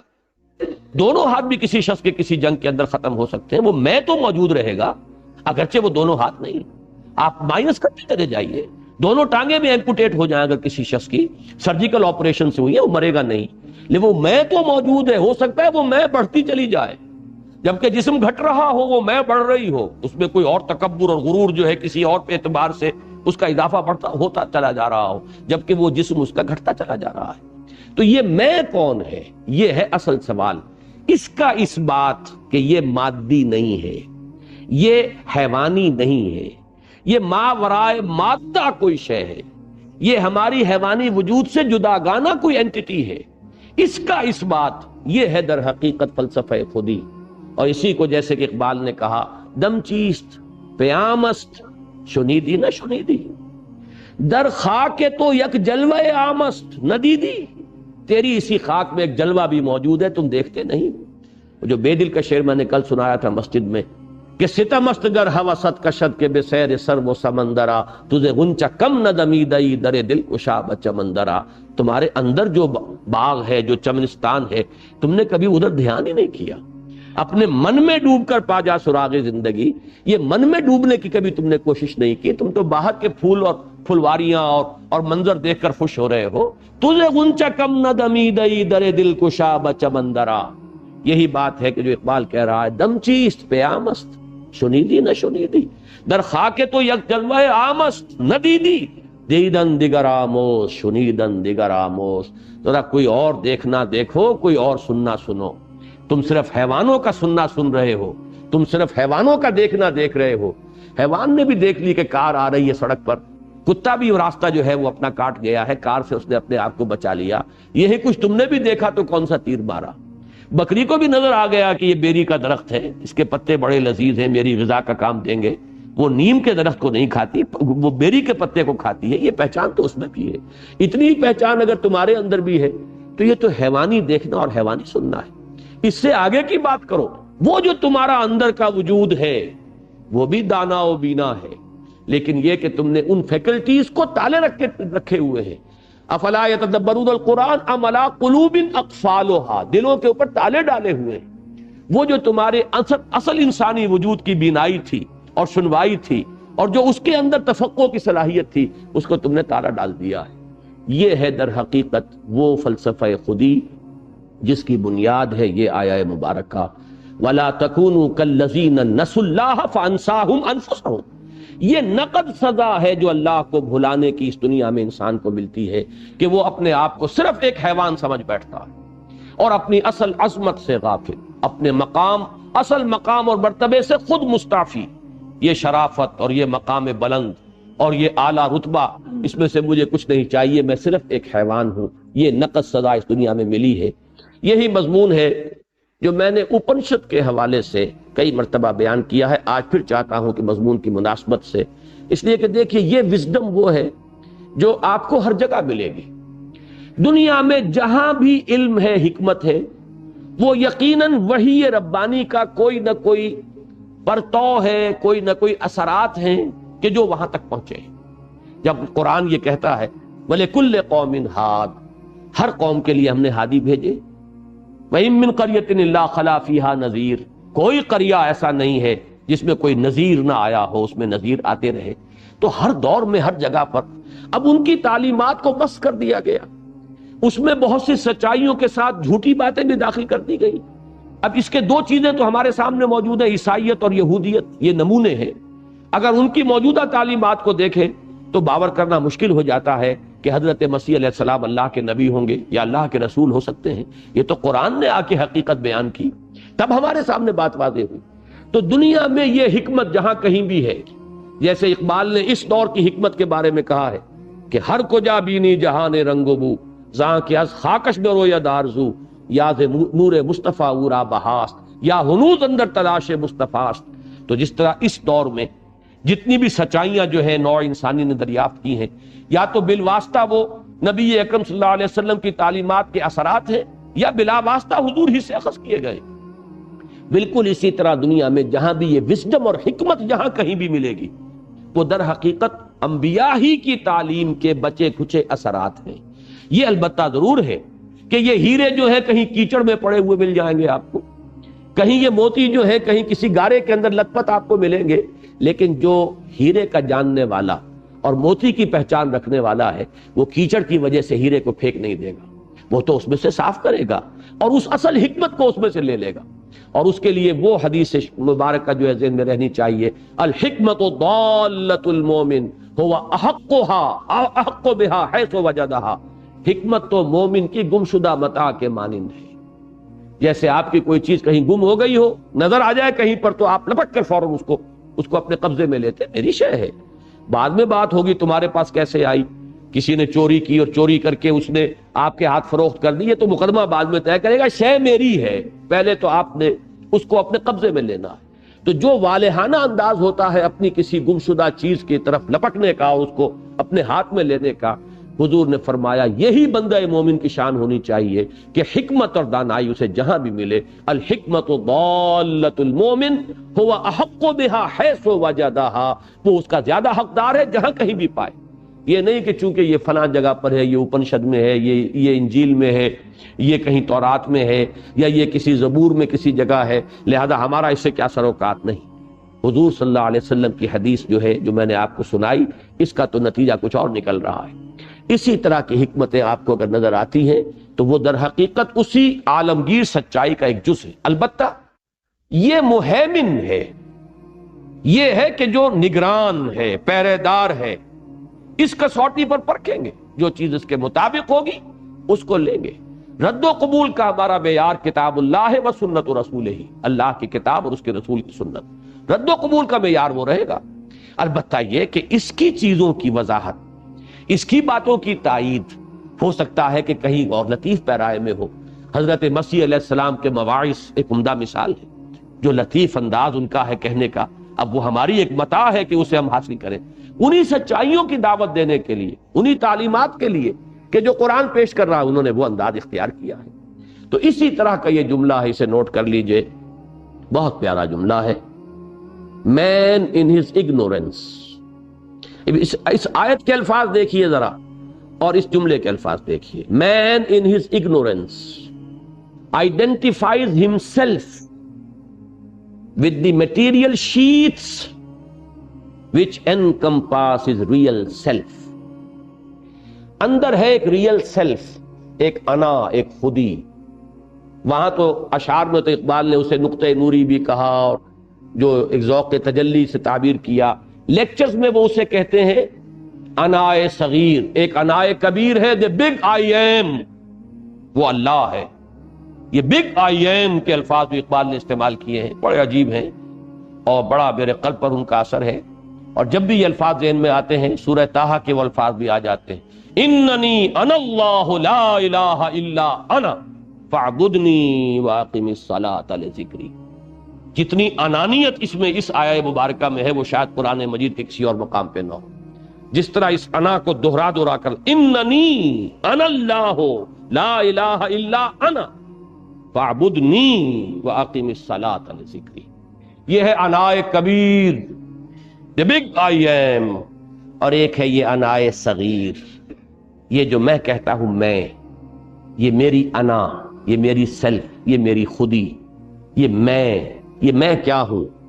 یہ در حقیقت وہ جو میں تفصیل سے بیان کر چکا ہوں جمعے کی تقاریر میں، یہ وہ روح ربانی جس کی نسبت ہے ذات باری تعالیٰ کی طرف. وَنَفَخْتُ فِيهِ مِن روحی، وہ ہے میری اصل حقیقت، وہ ہوں اصل میں. اس کو میں بھول جاتا ہوں، مجھے تن یاد رہ جاتا ہے۔ اقبال نے کیا خوب کہا ہے کہ رقص تن در گردش آرا خاک را، اور رقص جاں برہم زنت افلاک را۔ یہ رقص تن ہے جو ہو رہا ہے آپ کے ثقافتی محفلوں کے اندر، اور طائفے آ رہے ہیں رقص تن۔ یہ رقص تن جو ہے آپ کے اندر بھی جو خاکی اور سفلی جذبات ہیں ان کو ابھارتا ہے۔ رقص تن در گردش آرا آرت خاک را، اور رقص جاں، اب یہ رقص ہے رقص جاں برہم زنت افلاک را۔ یہ جب روح وجد میں آتی ہے، جب اس کے اندر وہ کیفیت پیدا ہوتی ہے، اس میں وہ شعور ابھرتا ہے، اس کے اندر وہ خود شعوری جسے اقبال کہتا ہے، سیلف کانشسنس۔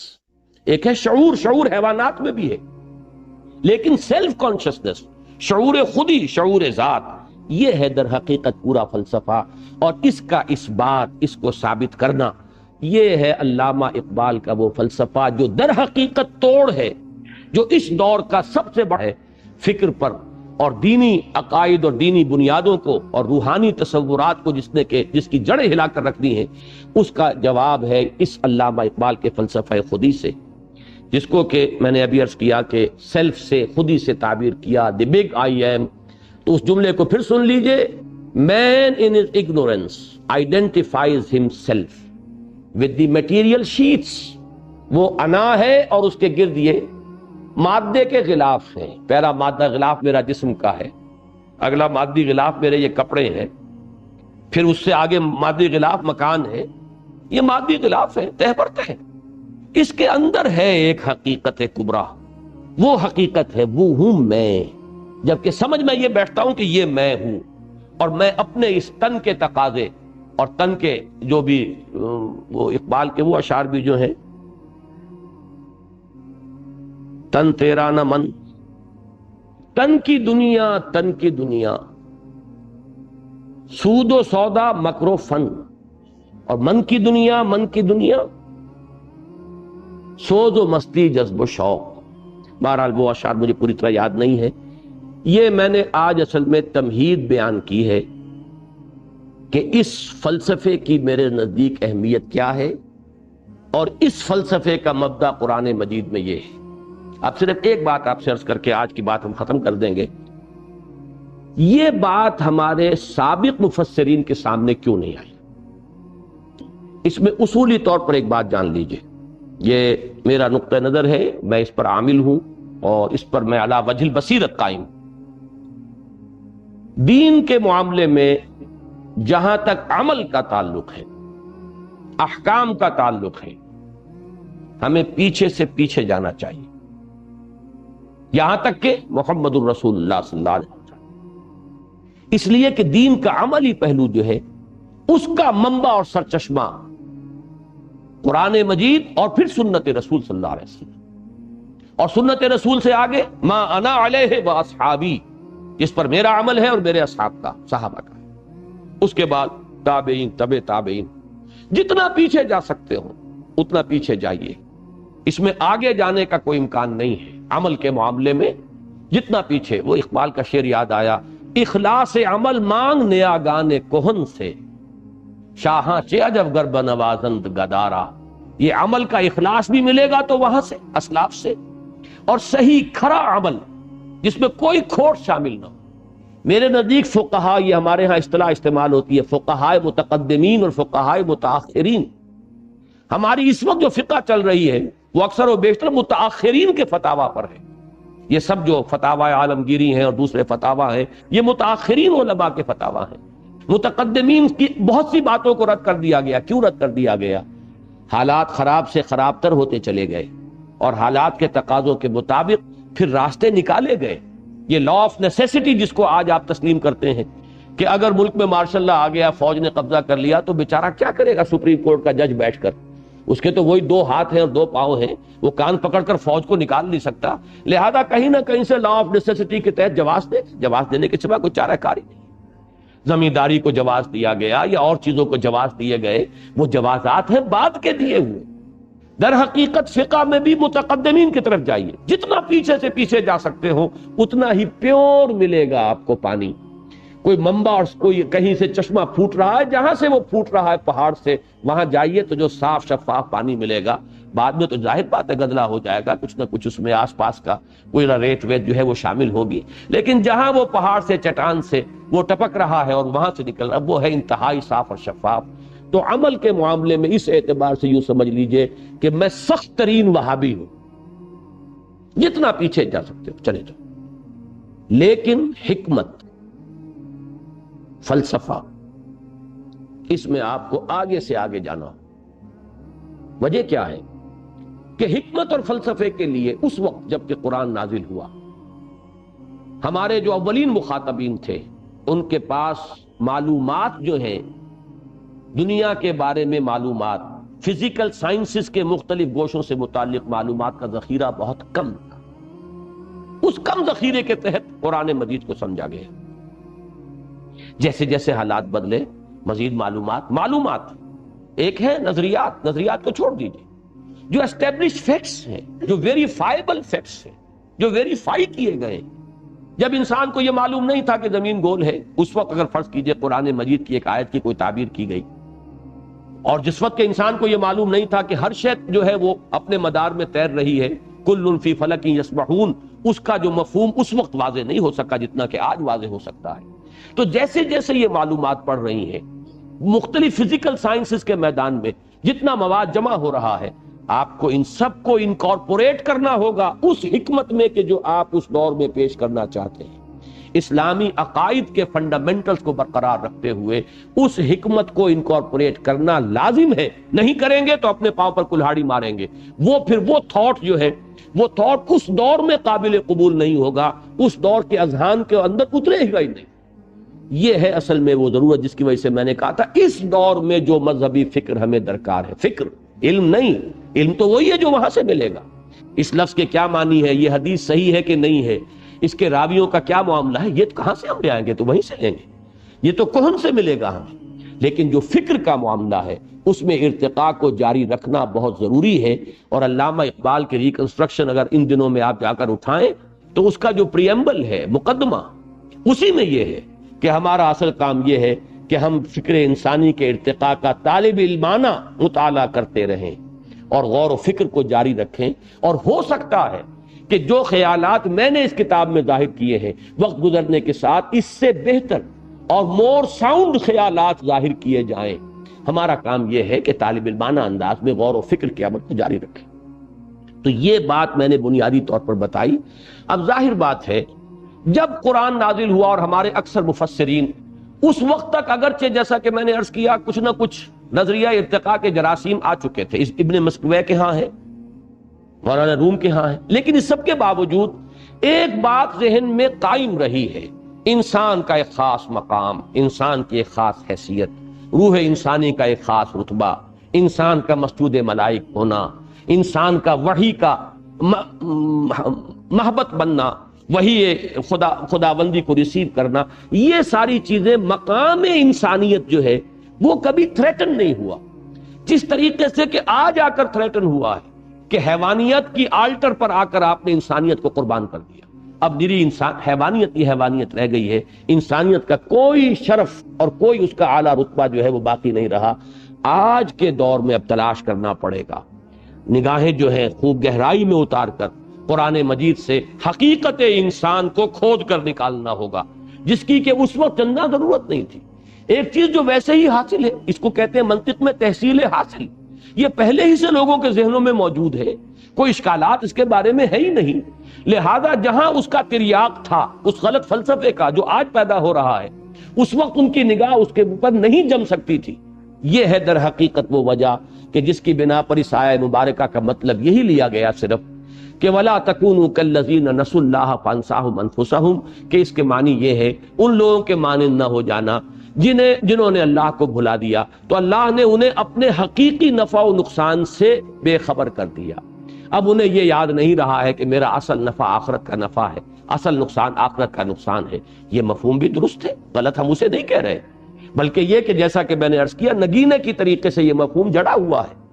آیت سابقہ اور آیت لاحقہ جو بعد میں آ رہی ہے اس کے ساتھ، اس کے درمیان میں کہ ولا تکونوا کالذین نسوا اللہ فانساہم انفسہم اولئک هم الفاسقون لا یستوی اصحاب النار واصحاب الجنہ اصحاب الجنۃ هم الفائزون۔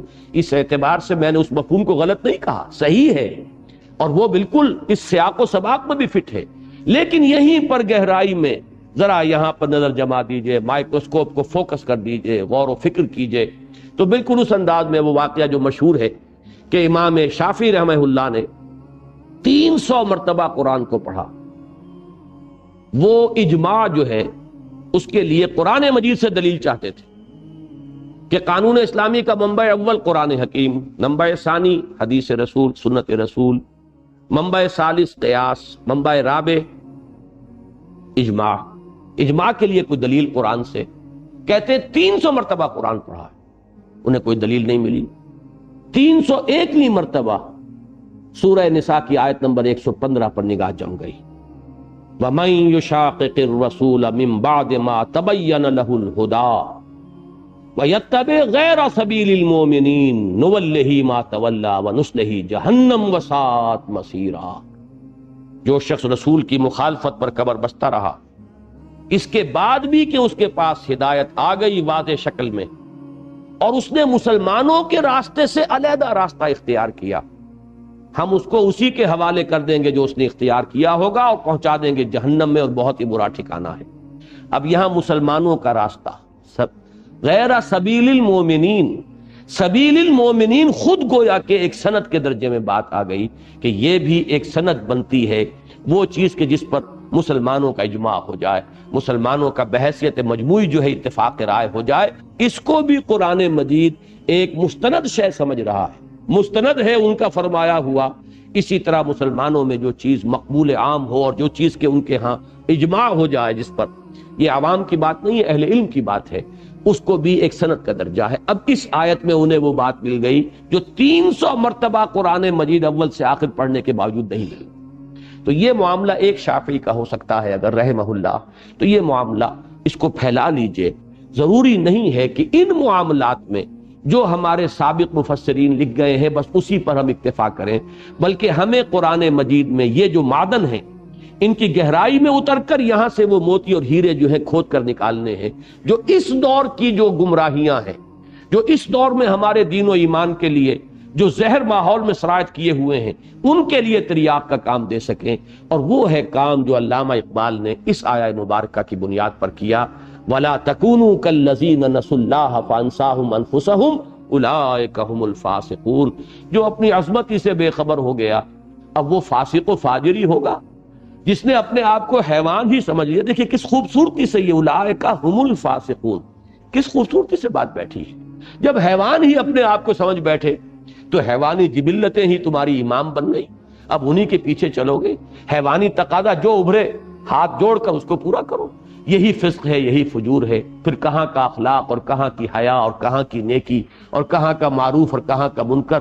اولئک هم الفاسقون، جب اپنی شرف انسانیت سے ہی خود مستعفی ہو گئے